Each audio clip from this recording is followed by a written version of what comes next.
Hello future doctor, कैसे हैं आप सभी। इससे पहले मैंने ह्यूमन हेल्थ एंड डिजीज़ का पार्ट 1 अपलोड किया था और आज मैं ह्यूमन हेल्थ एंड डिजीज़ का पार्ट 2 लेकर आई हूँ। इससे पहले के लेक्चर में हमने जनरल इंट्रोडक्शन लिया था ह्यूमन हेल्थ का, जिसमें हेल्थ के डेफिनेशन और कुछ कम्युनिकेबल नॉन कम्युनिकेबल डिजीज़ेस के नाम डिस्कस किए थे। आज के लेक्चर में हम उन डिजीज़ेस को डिटेल में स्टडी करेंगे। तो चलिए स्टार्ट करते हैं आज का लेक्चर। आई होप आपको आज का लेक्चर बहुत अच्छा लगेगा। तो अगर आपको लेक्चर अच्छा लगता है तो प्लीज़ कमेंट करिएगा और लाइक एंड सब्सक्राइब कीजिएगा। ओके, चलिए स्टार्ट करते हैं आज का हमारा लेक्चर। देखिए, डिजीज़ेस के बारे में पढ़ने से पहले डिजीज़ कॉज करने वाले ऑर्गेनिज़म के बारे में जानकारी होनी चाहिए। तो ऐसे सभी ऑर्गेनिज़म जो ह्यूमन या अदर एनिमल में डिजीज़ कॉज करते हैं, उन सभी ऑर्गेनिज़म को पैथोजन कहा जाता है। ठीक है, साइंस के लैंग्वेज में पैथोजन क्या है? पैथोजन ऐसे ऑर्गेनिजम्स हैं जो डिजीज़ कॉज करते हैं। Disease causing organisms are called pathogen. अब ऐसे कौन कौन से ऑर्गेनिज़म हैं जिनको हम पैथोजन कहते हैं? तो जनरली जो पैरासाइट होते हैं, पैरासाइट के बारे में आप सभी जानते हैं। पैरासाइट ऐसे ऑर्गेनिज़म को कहते हैं जो दूसरे ऑर्गेनिज़म के अंदर रहते हैं या उनके ऊपर सर्वाइव करते हैं अपने फूड के लिए। जैसे कि एक बेस्ट एग्जांपल है इस्चेरिचिया कोलाई, जो कि ह्यूमन के इंटेस्टाइन में रहता है और वहाँ रहकर जो फूड हम खाते हैं उसी से वो भी अपना पेट भरता है। तो ये एक पैरासाइट है जो हमारे अंदर रहता है। तो जो भी पैरासाइट्स होते हैं वो जनरली पैथोजन का काम करते हैं। ज़्यादातर जो पैरासाइट हैं वो दूसरे ऑर्गेनिज़म के अंदर रहते हैं, उनसे खाना लेते हैं और बदले में उनको बीमारी देते हैं। ठीक है, तो जो भी पैथोजन हैं वो ज़्यादातर पैरासाइट ही होते हैं। जो पैरासाइट हैं वो पैथोजन का ही काम करते हैं। ओके, आई थिंक आपको ये लाइन भी क्लियर हो गया होगा। उसके बाद पैथोजन के बारे में जो नेक्स्ट इन्फॉर्मेशन है वो क्या है? Pathogen adaptive to environments. अब ये जो पैथोजन है ना, वो बहुत जल्दी एडाप्ट हो जाते हैं इन्वायरमेंट से। इन्वायरमेंट में बहुत जल्दी खुद को ये मेंटेन कर लेते हैं। इनको ज़्यादा टाइम नहीं लगता इन्वायरमेंट के अकॉर्डिंग अपने आप को मेंटेन करने में। इसके अलावा जो पैथोजन हैं वो कई तरीके से हमारी बॉडी के अंदर एंटर करते हैं। इनके वेरियस एंटर करने के मीन्स हैं। जैसे अगर हमने कोई कंटामिनेटेड फूड ले लिया तो उस कंटामिनेटेड फूड के साथ ये पैथोजन हमारे बॉडी में एंटर कर जाएगा। इसके अलावा अगर हमने कंटामिनेटेड वाटर लिया तो कंटामिनेटेड वाटर के थ्रू ये हमारी बॉडी में एंटर कर जाएंगे। अब ये पैथोजन जो है, एक तो मैंने बता दिया कि जो ज़्यादातर पैरासाइट हैं वो पैथोजन का काम करते हैं। इसके अलावा जो वायरस हैं, बैक्टीरिया हैं, प्रोटोजोअन हैं, हेलमिंथिस हैं, ये सभी पैथोजन का काम करते हैं। कोरोना वायरस के बारे में तो सभी जानते हैं।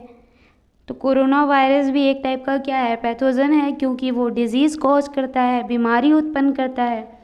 इसके अलावा जो बैक्टीरिया हैं वो भी डिजीज़ कॉज करते हैं, इसलिए बैक्टीरिया भी पैथोजन हैं। कुछ प्रोटोजोअन हैं वो भी डिजीज़ कॉज करते हैं, इसलिए जो प्रोटोजोअन हैं उनको भी पैथोजन के ग्रुप में रखा जाता है। इसके अलावा हेलमिंथिस भी हैं जो ग्रुप पैथोजोअन से बिलोंग करते हैं। ओके, तो ये सारे ऑर्गेनिज़म हैं जो ह्यूमन में डिजीज़ कॉज करते हैं। कुछ इमेजेस यहाँ पे मैंने ले रखे हैं वायरस एंड बैक्टीरिया के, जो आप देख सकते हैं। ठीक है, इसके बाद हम कुछ बैक्टीरियल डिजीज़ को डिटेल में पढ़ेंगे, जिनमें से पहला डिजीज़ जो कि हमारी एनसीईआरटी में दिया गया है वो है टाइफाइड। टाइफाइड के बारे में पढ़ेंगे। टाइफाइड क्या होता है? तो टाइफाइड एक बैक्टीरियल डिजीज़ है। अब बैक्टीरियल डिजीज़ है, इसका मतलब इसका जो पैथोजन है वो एक बैक्टीरिया होगा। क्लियर है? बैक्टीरियल डिजीज़ इसीलिए कहा जा रहा है क्योंकि ये एक बैक्टीरिया के द्वारा फैलाया जाने वाला बीमारी है। एक बैक्टीरिया इस बीमारी को कॉज करता है। तो इसका जो कॉजिंग एजेंट है या आप कह लो इसका जो पैथोजन है वो है साल्मोनेला टाइफी बैक्टीरिया। जिस बैक्टीरिया के थ्रू ये बीमारी होती है उस बैक्टीरिया का नाम है साल्मोनेला टाइफी, जो आपको बहुत अच्छे से याद रखना है। एनसीईआरटी में दिया गया ये डिजीज़ है, ठीक है। और आपको ये भी ध्यान में रखना है कि टाइफाइड एक बैक्टीरियल डिजीज़ है और इसको जो बैक्टीरिया कॉज करता है उसका नाम है साल्मोनेला टाइफी। अब ये जो बीमारी होती है वो हमारे कौन से पार्ट को अफेक्ट करती है? तो ये जो साल्मोनेला और टाइफी बैक्टीरिया है ना, ये हमारे स्मॉल इंटेस्टाइन को अफेक्ट करता है। हमारे स्मॉल इंटेस्टाइन की बीमारी है ये, ठीक है। तो ये जो साल्मोनेला टाइफी बैक्टीरिया है वो हमारे स्मॉल इंटेस्टाइन को मेनली अफेक्ट करता है। डाइजेस्टिव ट्रैक तो आपको याद ही होगा। तो डाइजेस्टिव सिस्टम का जो पार्ट है स्मॉल इंटेस्टाइन, जहाँ पे मैक्सिमम फूड का डाइजेशन होता है, उस पार्ट को ये अफेक्ट करता है, ठीक है। और ये जो पैथोजन है, अब इसका कोई ना कोई मोड ऑफ ट्रांसमिशन तो होगा ही ना, जिसके थ्रू ये हमारी बॉडी में एंटर करता है। तो इसका जो मोड ऑफ ट्रांसमिशन है वो है कंटामिनेटेड फूड एंड वाटर। जब भी आप कोई गंदा खाना खाओगे, कंटामिनेटेड खाना खाओगे, आलतू फालतू की चीज़ें खाओगे, तो उसके थ्रू ये बैक्टीरिया हमारी बॉडी के अंदर एंटर कर जाता है, ठीक है। कंटामिनेटेड फूड एंड वाटर के थ्रू ये बैक्टीरिया हमारे डाइजेस्टिव ट्रैक में एंटर करता है और फाइनली हमारे इंटेस्टाइन में पहुंचता है और हमारे स्मॉल इंटेस्टाइन को अफेक्ट करता है, ओके। जैसे ये हमारे स्मॉल इंटेस्टाइन में पहुंचता है, वहाँ पहुंचने के बाद ये जो बैक्टीरिया है ये हमारे स्मॉल इंटेस्टाइन की ल्यूमेन की जो दीवार है उस दीवार से चिपक जाता है और उसको डैमेज करना स्टार्ट कर देता है।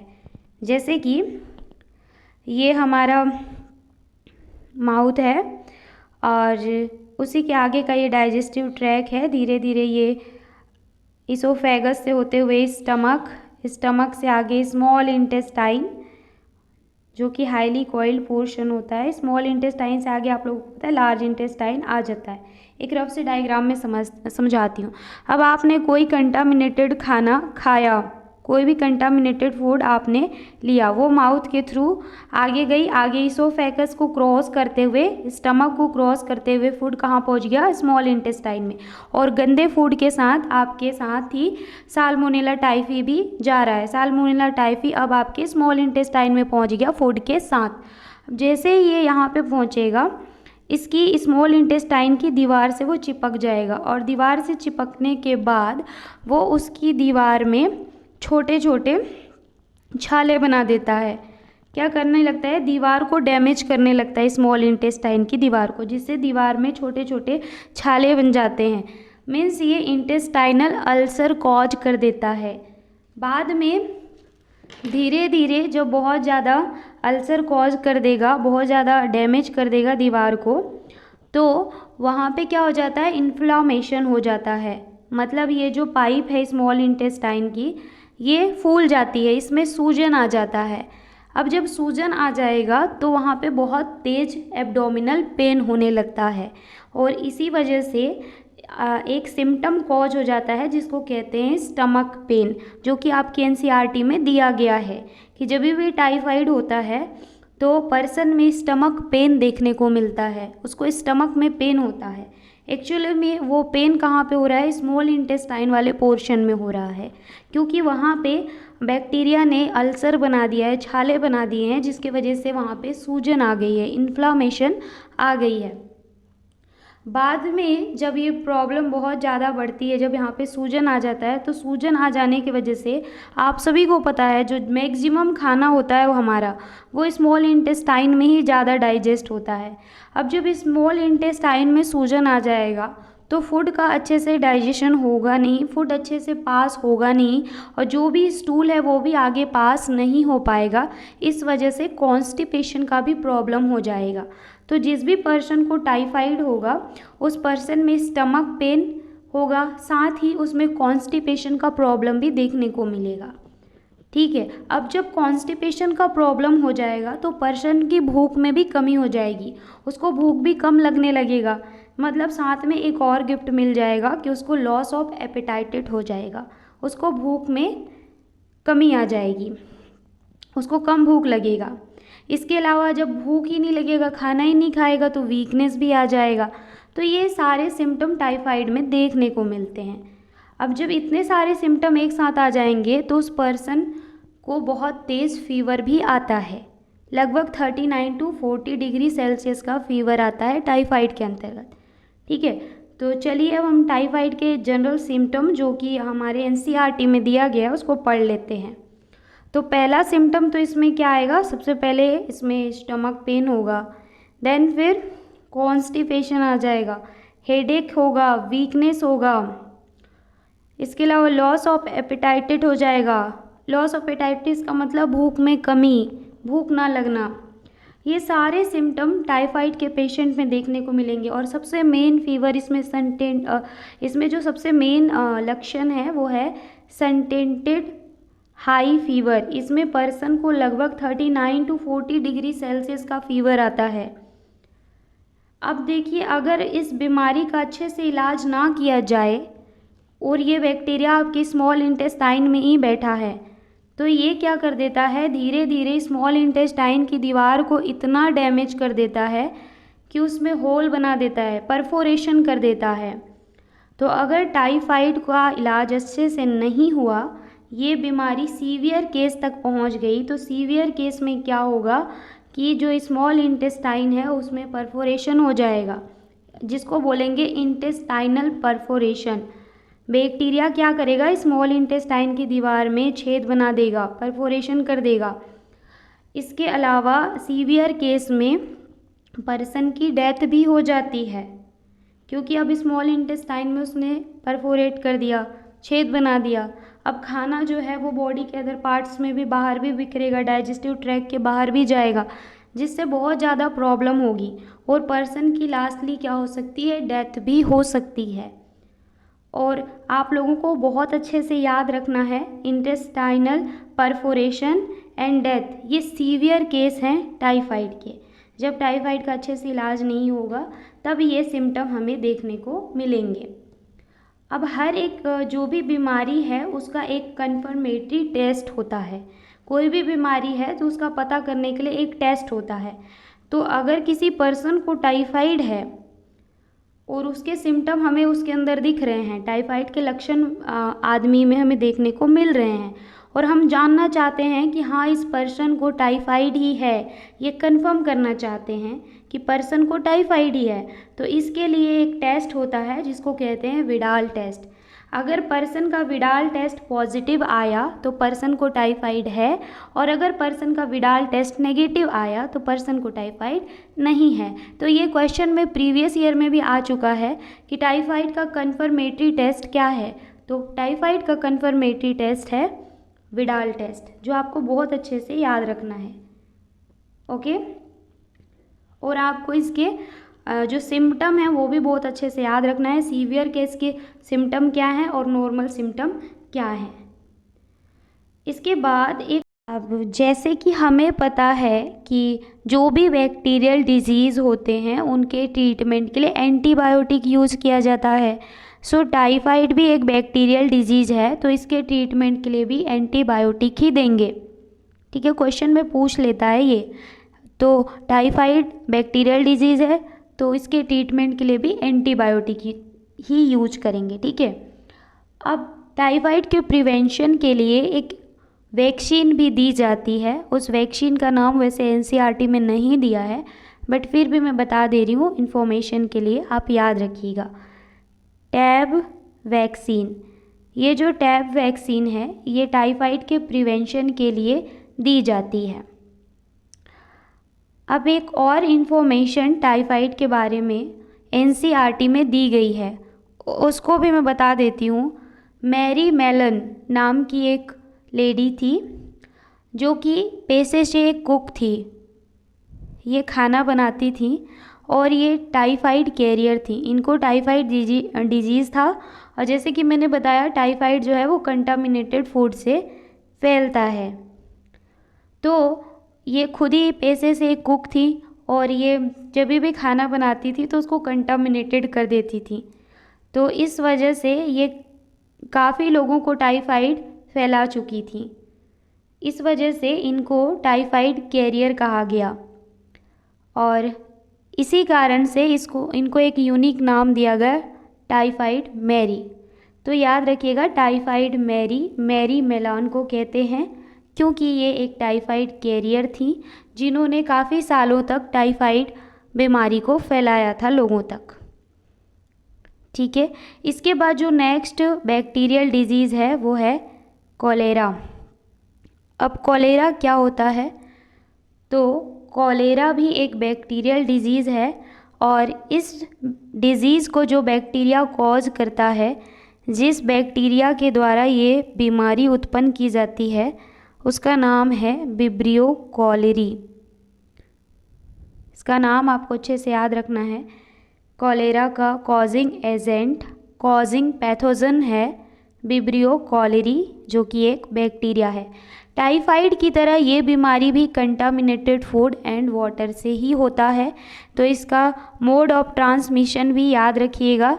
जैसे salmonella typhi contaminated food and water के साथ हमारी स्मॉल इंटेस्टाइन में पहुंचता है, उसी तरह से ये जो विब्रियो कॉलेरी बैक्टीरिया है, ये भी कंटामिनेटेड फूड एंड वाटर के थ्रू हमारी बॉडी में एंटर करता है।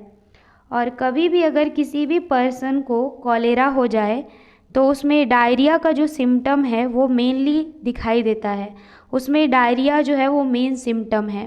पर्सन को इसके वजह से डायरिया हो जाता है और डायरिया होगा तो बार बार वो पॉटी जाएगा। और इसका जो मेन लक्षण है कॉलेरा का वो क्या है कि उसका जो फिसीज होगा, जो स्टूल होगा, वो राइस वाटरी कलर का दिखाई देता है। मतलब वाइट कलर का स्टूल पास होगा उसकी बॉडी से। उसके जो स्टूल हैं, जो पॉटी है, वो वाइट कलर की होगी, वाटरी होगी, काफ़ी ज़्यादा उसमें लिक्विडिटी होगा। डायरिया तो सभी समझते हैं, और उसका कलर वाइट होगा। ये मेन सिम्टम है कॉलेरा का, जिससे पहचान होती है कि पर्सन को कॉलेरा हुआ है। और इसका कॉजिंग एजेंट आपको बहुत अच्छे से याद रखना है, विब्रियो कॉलेरी। और ये जो बीमारी है ये भी स्मॉल इंटेस्टाइन की ही बीमारी है। विब्रियो कॉलेरी भी हमारे स्मॉल इंटेस्टाइन को ही अफेक्ट करता है। तो ये बात भी आपको बहुत अच्छे से ध्यान रखना है कि कॉलेरा जो है वो कौन से ऑर्गन की बीमारी है। तो वो स्मॉल इंटेस्टाइन की बीमारी है। जो विब्रियो कॉलेरी है वो स्मॉल इंटेस्टाइन को अफेक्ट करता है।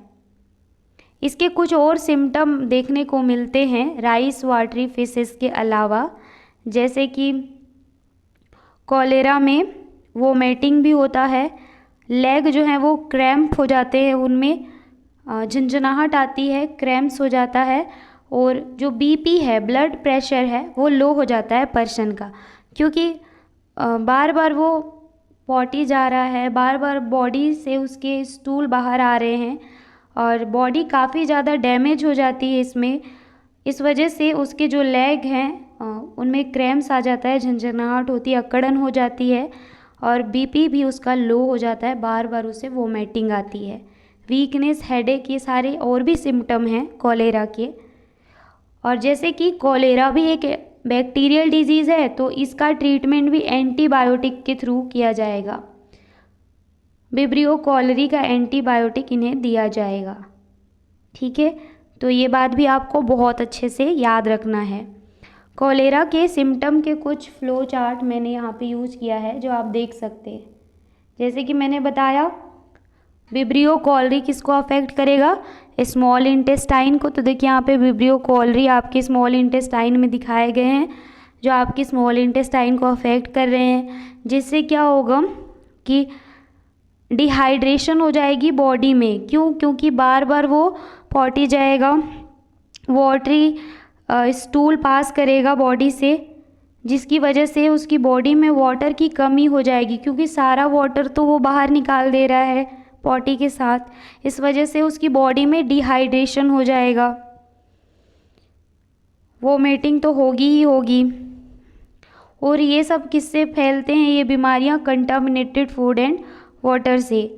लगभग कई बार वो पॉटी जाएगा, दिन में 4 बार 5 बार, जिससे बॉडी में बहुत ज़्यादा वाटर की कमी हो जाएगी और उसकी बॉडी में झंझनाहट आने लगेगी, क्रैम्प्स होने लगेंगे उसकी बॉडी के पार्ट्स में।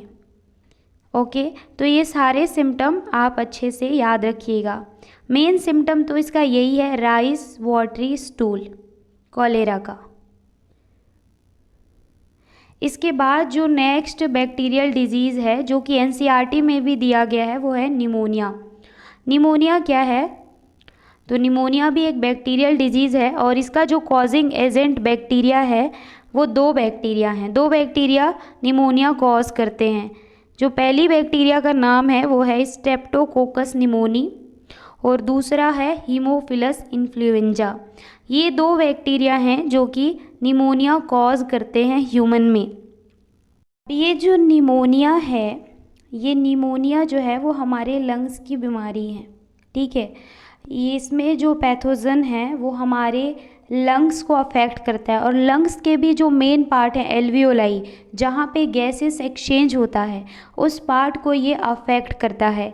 इसमें जो एल्वियोलाई हैं वो फ्लूइड फिल्ड हो जाते हैं, उनमें फ्लूइड भर जाता है, ठीक है। अब एनसीईआरटी में दिए गए सिम्टम को बहुत अच्छे से पढ़ेंगे, बट उससे पहले मैं कुछ और भी जानकारी निमोनिया के बारे में देती हूँ। ये जो निमोनिया है वो एक तरफ का ड्रॉपलेट इन्फेक्शन है। कैसा इन्फेक्शन है? Droplet infection. होता क्या है कि पर्सन का जो ड्रॉपलेट है, जो इन्फेक्टेड पर्सन है जिसको निमोनिया है, अगर उसका ड्रॉपलेट जो है वो उसने छींक दिया, खांस दिया या उसने नाक साफ किया और उस रुमाल को आपने यूज कर लिया, तो उसके जो ड्रॉपलेट हैं वो उसमें आ गए। और अब अगर किसी नॉर्मल पर्सन ने उस रुमाल को यूज कर लिया या वो जब छींक रहा है तो जो नॉर्मल पर्सन बैठा है उसके पास बैठा है और वो ड्रॉपलेट उसने इनहेल कर लिया, तो ये जो बैक्टीरिया है जो उसकी छींक में था, उसके द्वारा नाक साफ किए हुए रुमाल में था, ये जो स्ट्रेप्टोकोकस निमोनिया या हीमोफिलस इन्फ्लुएंजा बैक्टीरिया जो कि निमोनिया कॉज करता है, वो उस ड्रॉपलेट के थ्रू पर्सन के रेस्पायरेटरी ट्रैक में पहुंच जाता है। और रेस्पायरेटरी ट्रैक आप लोगों को याद ही होगा, नोज़ के बाद फिर आगे जाएगा नेज़ल चैम्बर, नेज़ल चैम्बर के थ्रू ट्रैकिया से फिर हमारे लंग्स तक पहुंच जाएगा। ये हमारा रेस्पायरेटरी ट्रैक है। तो रेस्पायरेटरी ट्रैक में एंटर कर जाता है बैक्टीरिया और फाइनली लंग्स के अंदर पहुंच जाता है। और लंग्स के अंदर पहुंचने के बाद ये बैक्टीरिया वहाँ इन्फेक्शन कॉज करता है। इन्फेक्शन कॉज करेगा और मेनली उस ऑर्गन को अफेक्ट करेगा जहाँ पे गैसियस एक्सचेंज होता है। हमारे लंग्स का मेन पार्ट एल्वियोलाई, जहाँ पे ऑक्सीजन और CO2 दोनों गैस का एक्सचेंज होता है, उस पार्ट को अफेक्ट करेगा और धीरे धीरे इतना अफेक्ट कर देता है कि वहाँ पे फ्लूइड भरने लगता है।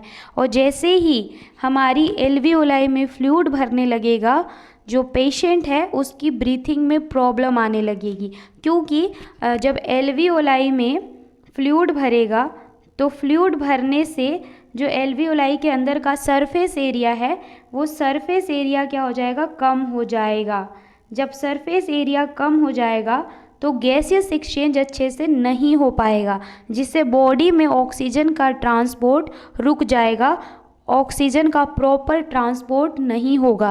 और हमें पता है कि जब बॉडी में ऑक्सीजन का प्रॉपर ट्रांसपोर्ट नहीं होगा और बॉडी के टिश्यू तक, ऑर्गन तक अगर ऑक्सीजन अच्छे से नहीं पहुंचेगा तो वो ऑर्गन क्या होने लगेंगे? डैमेज होने लगेंगे, क्योंकि ऑक्सीजन की रिक्वायरमेंट बॉडी के सभी सेल को है। हर एक टिश्यू, हर एक सेल को ऑक्सीजन की रिक्वायरमेंट है। तो जब ऑक्सीजन का ट्रांसपोर्ट टिश्यू तक प्रॉपर मैनर में नहीं होगा तो क्या होगा? इस वजह से जो पर्सन है उसके वो पार्ट जहाँ पर ऑक्सीजन अच्छे से नहीं हो पहुँच पाएगा वो ब्लू कलर के दिखाई देने लगेंगे। ब्लू कलर बॉडी के पार्ट्स तभी दिखाई देते हैं जब वहाँ पे ऑक्सीजन का सप्लाई अच्छे से नहीं होता। और निमोनिया में यही सिम्टम हमें देखने को मिलता है। इसमें पर्सन के जो नेल्स हैं, जो आई हैं, लिप हैं, वो ग्रे कलर से ब्लू कलर में कन्वर्ट हो जाते हैं, क्योंकि उनके नेल्स, आईज और लिप्स तक प्रॉपर क्वांटिटी में ऑक्सीजन नहीं पहुंच पाता है। और उसका रीज़न ये है कि एल्वियोलाई में क्या हो जाता है, फ्लूइड भर जाता है। तो निमोनिया के मेन सिम्टम हमें क्या दिखाई देते हैं वो देख लेते हैं। इसमें क्या होता है, पर्सन को जो कि अफेक्टेड है उसको फीवर आता है, फीवर के साथ उसको चिल्स भी रहता है, कपाहट रहती है, ठंडक रहती है, उसको बहुत ज़्यादा ठंड लगता है। इसके अलावा कफ, हेडेक भी रहता है। और अगर निमोनिया सीवियर केस में पहुंच गया, निमोनिया का अच्छे से ट्रीटमेंट नहीं हुआ, तो क्या होगा, सीवियर केस में जो पर्सन है उसके लिप्स और फिंगर नेल्स, उंगलियों की जो नाखून है वो, और उसके जो आँखें हैं वो ग्रे से ब्लू कलर में कन्वर्ट हो जाते हैं। ये एनसीईआरटी में दिए गए सिम्टम हैं।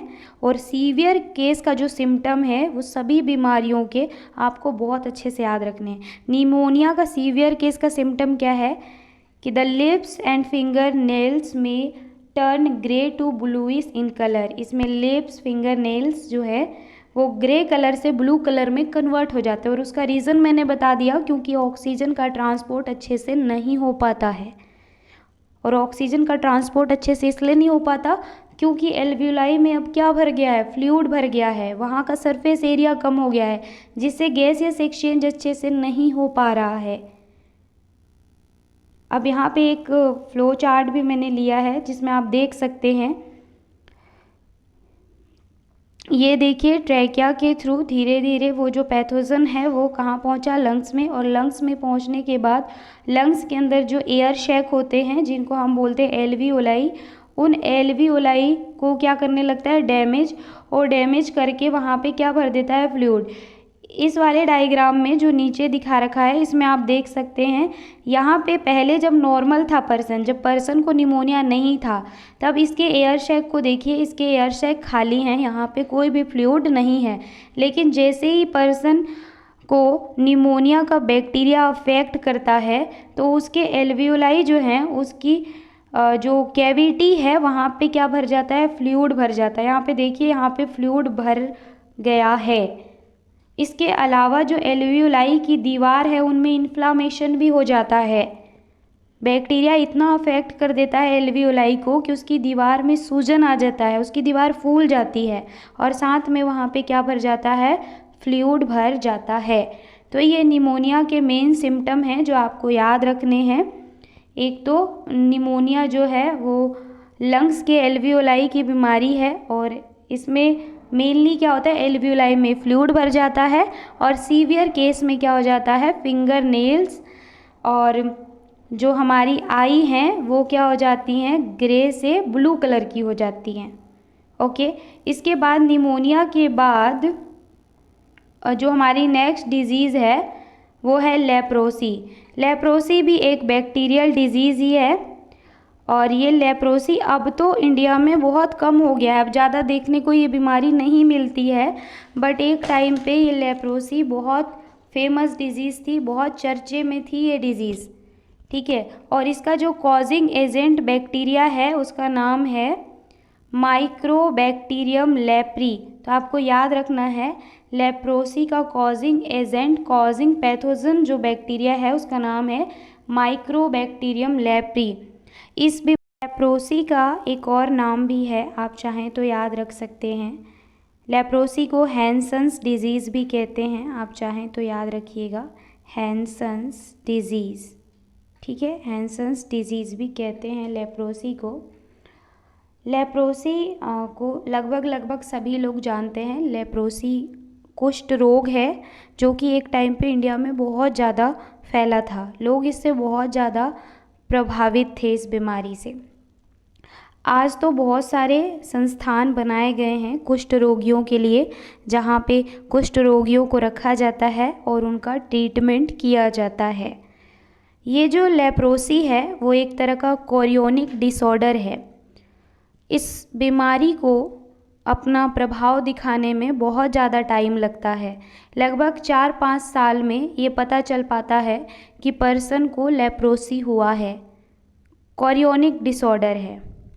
ओके, और इसमें जो पर्सन की नर्व्स हैं, स्किन है, आइज़ हैं, लाइनिंग ऑफ नोज़ हैं, ये सभी अफेक्ट होते हैं, डैमेज होते हैं।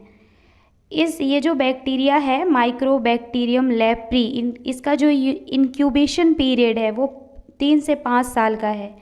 इस बीमारी को अपना असर दिखाने में, जैसे कि मैंने बताया, 3 से 5 साल लगते हैं। माइक्रोबैक्टीरियम लेप्री जो बैक्टीरिया है वो 3 से 5 साल तक बॉडी में अपना काम करता है, धीरे धीरे बॉडी को अफेक्ट करता है, तब जाके पता चलता है कि पर्सन को कुष्ठ रोग हुआ है। और ये जो बीमारी है इसका जो मोड ऑफ ट्रांसमिशन है वो थ्रो ऑफ एयर ड्रॉपलेट है। अगर किसी पर्सन को कुष्ठ रोग है, लेप्रोसी है, और उसने अपने ड्रॉपलेट रिलीज़ किए, उसने छींक दी, खांस दी, या उसके जो घाव बने हैं उसमें से जो फ्लूइड निकल रहा है, वो फ्लूइड अगर हमारे कांटेक्ट में आ गया, नॉर्मल पर्सन के कांटेक्ट में आ गया, तब उसे लेप्रोसी होने के चांस हैं, तब वो उसको लेप्रोसी हो सकता है। ये बैक्टीरिया उसके बॉडी तक पहुंच सकता है। इसके अलावा जो लेप्रोसी है वो डायरेक्ट कांटेक्ट से भी फैलता है। अगर आपके हाथ कटे हुए हैं, आपके हाथ से ब्लड निकल रहा है और आपने उसी कटे हुए हाथ से उस पर्सन के घाव को टच कर दिया जिसको लेप्रोसी है, तो क्या होगा, वो जो बैक्टीरिया है उसके घाव में तो प्रेजेंट होगा ही। लेप्रोसी का जो बैक्टीरिया है उस रोगी के घाव में प्रेजेंट होगा ही, और आपने उसको छू लिया तो उसका जो फ्लूइड है अगर वो आपके ब्लड के कांटेक्ट में आ गया तो ये जो बैक्टीरिया है वो आपके ब्लड के थ्रू आपके बॉडी में पहुंच जाएगा, और इस तरह से आपको भी लेप्रोसी कॉज कर सकता है। नॉर्मली ये बैक्टीरिया नहीं फैलता है, नॉर्मली ये बीमारी नहीं ट्रांसमिट होती है। इसके ट्रांसमिट होने का एक तो डायरेक्ट कांटेक्ट मेथड है, और दूसरा मेथड ये है कि उसके ड्रॉपलेट के कांटेक्ट में अगर नॉर्मल पर्सन आ जाए तो उसको कुष्ठ रोग हो सकता है, उसको लेप्रोसी हो सकता है। इसके अलावा अगर जो कुष्ठ रोगी है उसके साथ अगर सेक्सुअल रिलेशनशिप बनाया जाए तो उससे भी नॉर्मल पर्सन को लेप्रोसी हो सकता है। लेप्रोसी जो बीमारी है ये छोटे बच्चों से लेकर बड़े आदमी में भी होता है। इसके लिए कोई एज लिमिटेशन नहीं है, सभी एज के लोगों में लेप्रोसी होती है।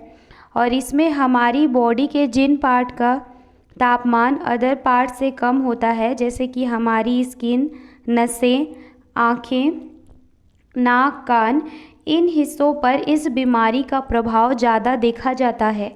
इस बीमारी से नज़र कमज़ोर पड़ जाती है, हाथ पैर सुन्न पड़ जाते हैं। इनके हाथ पर घाव बनने की बहुत ज़्यादा संभावना रहती है जो भी कुष्ठ रोगी होते हैं उनको, और हाथ पैर में अकड़न आ जाती है। यह बीमारी पर्सन के नाक से निकलने वाली छींटों से फैलने की संभावना है।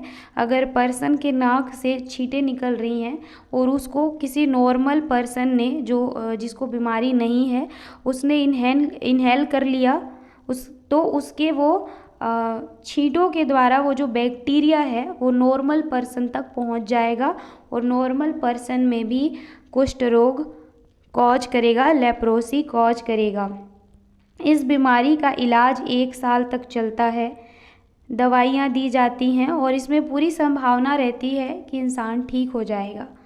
बट फिर भी हमें ऐसी बीमारियों से जो ईज़िली ट्रांसमिट होते हैं उनसे बचकर रहना चाहिए। ठीक है, यहाँ पे मैंने एक फ़्लो चार्ट यूज़ किया है लेप्रोसी के लिए, जिसमें आप देख सकते हैं किस टाइप से पर्सन की बॉडी पे घाव बन जाते हैं, किस तरह से उसके बॉडी पार्ट्स अफेक्ट होते हैं। ओके, और कुछ और भी सिम्टम हैं जो आप पढ़ लीजिएगा, वैसे मैंने ज़्यादातर बता ही दिया है। लेप्रोसी भी एक तरह का क्या है, बैक्टीरियल डिजीज़ है, तो इसके ट्रीटमेंट के लिए भी एंटीबायोटिक दिया जाएगा। लेप्रोसी के बाद जो नेक्स्ट बैक्टीरियल डिजीज़ है वो है प्लेग। प्लेग भी एक बैक्टीरियल डिजीज़ है और इसका कॉजिंग एजेंट है यर्शीनिया पेस्टिस। यर्शीनिया पेस्टिस बैक्टीरिया के थ्रू ये डिज़ीज़ कॉज की जाती है और इस डिज़ीज़ का एक और नाम भी है ब्लैक डेथ। अब इस डिज़ीज़ को ब्लैक डेथ क्यों कहते हैं वो अभी आगे मैं आप लोगों को बताऊंगी। यर्सीनिया पेस्टिस ये जो बैक्टीरिया है ये एक फ्ली के थ्रू एनिमल्स और ह्यूमन तक पहुंचता है। फ्ली यानी एक मक्खी के थ्रू ये जो बैक्टीरिया है वो एनिमल्स और ह्यूमन तक पहुंचता है। रेट फ्ली, ये जो फ्ली है, ये जो मक्खी है वो मेनली चूहों और गिलहरियों के ऊपर पाया जाता है। उनको ये मेनली काटती है और उनके अंदर यर्सीनिया पेस्टिस बैक्टीरिया को पहुंचाती है और जैसे यर्सीनिया पेस्टिस बैक्टीरिया उन तक पहुंचता है वो क्या कॉज करता है, प्लेग। अगर चूहा ह्यूमन को काट ले तो चूहे में अगर यर्सीनिया पेस्टिस बैक्टीरिया प्रेजेंट है तो वो बैक्टीरिया फिर ह्यूमन में ट्रांसफ़र हो जाएगा और ह्यूमन को भी प्लेग कॉज कर देगा। गिलहरी, चूहे, इन सभी में यर्सीनिया पेस्टिस बैक्टीरिया मेनली देखने को मिलता है क्योंकि ये रेड फ्ली मक्खी के द्वारा अफेक्ट कर दिए जाते हैं। रेड फ्ली मक्खी इनको काटती है, इनकी बॉडी में यर्सीनिया पेस्टिस बैक्टीरिया को पहुंचाता है और बाद में अगर ये चूहे या गिलहरी ह्यूमन को काट ले तो उनकी बॉडी से फिर ये यर्सीनिया पेस्टिस बैक्टीरिया ह्यूमन की बॉडी में ट्रांसफ़र हो जाता है और ह्यूमन में प्लेग बीमारी कॉज करता है। इस बीमारी में क्या होता है, जो हमारे लिम्फ नोड हैं वो स्वेलन एंड टेंडर हो जाते हैं। लिम्फ नोड में सूजन आ जाती है, वो फूल जाते हैं, स्वेलन हो जाते हैं और टेंडर हो जाते हैं। इस बीमारी में क्या होता है, इस बीमारी में पर्सन का जो लंग्स है वो अफेक्ट होते हैं। पर्सन के जो लंग्स हैं वो मेनली अफेक्ट होते हैं। इसके अलावा ये जो बीमारी है वो पर्सन टू पर्सन बहुत ईजिली स्प्रेड होती है, तो ये बात ध्यान रखिएगा। It can be spread from person to person and plague affect the lung. अब इस बीमारी के सिम्टम क्या होते हैं वो भी देख लेते हैं। मेन सिम्टम है वो है कि इसमें बॉडी के जो टिश्यू हैं वो मर जाते हैं, बॉडी टिश्यू की डेथ हो जाती है जिसके वजह से बॉडी में ब्लैकनिंग आ जाती है, बॉडी काला पड़ जाता है, इसी वजह से इसे ब्लैक डेथ भी कहते हैं। इसके अलावा प्लेग में abdominal pain, diarrhoea, vomiting, fever and chills ये सिम्टम भी दिखाई देते हैं।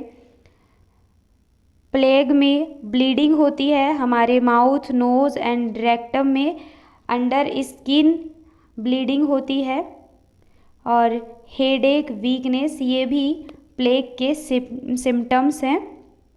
और ये जो प्लेग का जो बैक्टीरिया है वो हमारे लिम्फ नोड और लंग नर्व्स को डिस्ट्रॉय करता है और जैसे ये बैक्टीरिया हमारे ब्लड के कांटेक्ट में आता है ये ब्लड में बहुत तेज़ी से मल्टीप्लाई करता है और ये ब्लड सेल्स की जो सप्लाई है उनको रोक देता है, जिससे ब्लड का जो ट्रांसपोर्ट है वो अच्छे से नहीं हो पाता है और जो ब्लड है और जो ऑक्सीजन है वो बॉडी के टिश्यूज़ तक नहीं पहुंच पाते हैं और ब्लड अच्छी तरह से अगर टिश्यू तक नहीं पहुंचेंगे तो टिश्यू सेल्स को न्यूट्रिशंस नहीं मिलेगा, जिसके वजह से जो टिश्यू हैं उनकी डेथ होने लगेगी, बॉडी सेल्स की डेथ होने लगती है। इसके वजह से बॉडी पार्ट्स जो है वो ब्लैक हो जाते हैं और इसी वजह से इस बीमारी को क्या कहा जाता है, ब्लैक डेथ कहा जाता है, जिसमें बॉडी पार्ट ब्लैक हो जाते हैं क्योंकि टिश्यू को अच्छे से ब्लड नहीं मिल पाता है। तो आपको समझ आ गया होगा कि प्लेग को ब्लैक डेथ क्यों कहते हैं, क्योंकि इसमें बॉडी पार्ट्स ब्लैक हो जाते हैं क्योंकि बॉडी पार्ट्स को अच्छे से ऑक्सीजन और ब्लड नहीं मिल पाता है। It is most commonly transmitted to human by the bite of an infected rat flea. अगर एक इन्फेक्टेड रेड फ्ली ह्यूमन को काट ले तो ये बहुत आसानी से ये जो बैक्टीरिया है वो ह्यूमन तक पहुंच जाता है और उसको प्लेग कॉज कर देता है।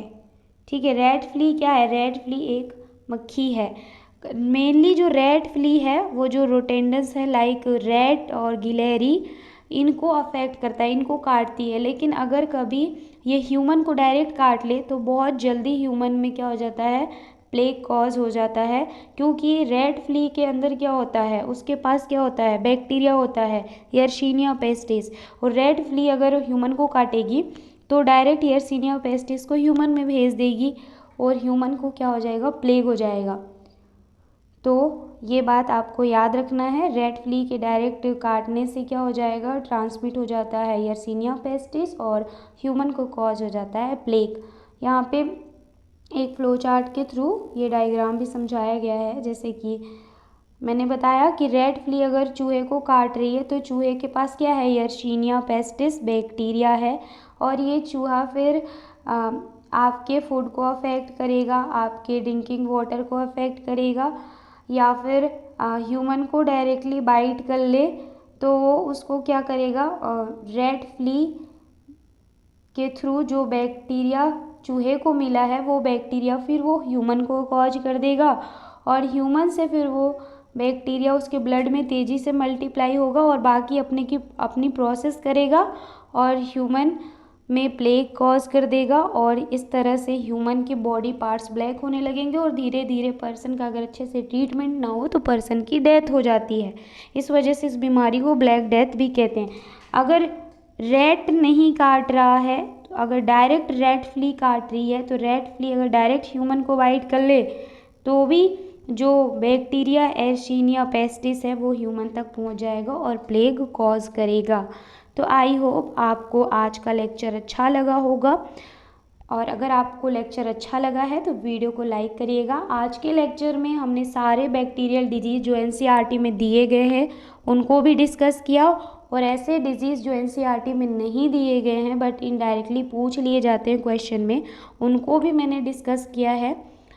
नेक्स्ट लेक्चर में हम viral disease and protozoan disease को डिस्कस करेंगे।